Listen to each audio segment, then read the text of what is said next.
काम नहीं कर सकते।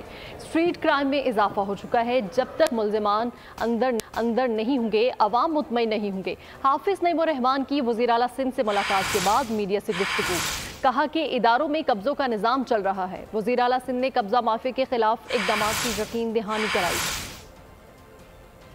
पूरे सूबे का तबाह है इस वक्त। अमलन जो तकसीम होनी चाहिए थी टाउन्स के दरमियान, जो इख्तियार होना चाहिए, वो इख्तियार आज तक की तारीख में टाउन चेयरमैन को मुंतकिल नहीं किया गया, जिसकी वजह से कराची के आवाम परेशान हो रहे हैं। लॉ एंड ऑर्डर की सिचुएशन आपने देखा, हमने तहरीरी तौर पर भी सीएम साहब को दिया है। स्ट्रीट क्राइम बढ़ रहे हैं और बदतरीन हालात से लोग दो चार हैं। इस निजाम में जो लोग भी शरीक हैं, जब तक वो अंदर नहीं होंगे और फिर मुकदमा नहीं चलेगा, जब तक किसी को एतबार नहीं आएगा। यहाँ बैठकर जो भी करप्शन का और कब्जों का निजाम चल रहा है, अब कराची के लोग ये चाहते हैं कि इस ऐलान के बाद इक़दामात भी सामने आए।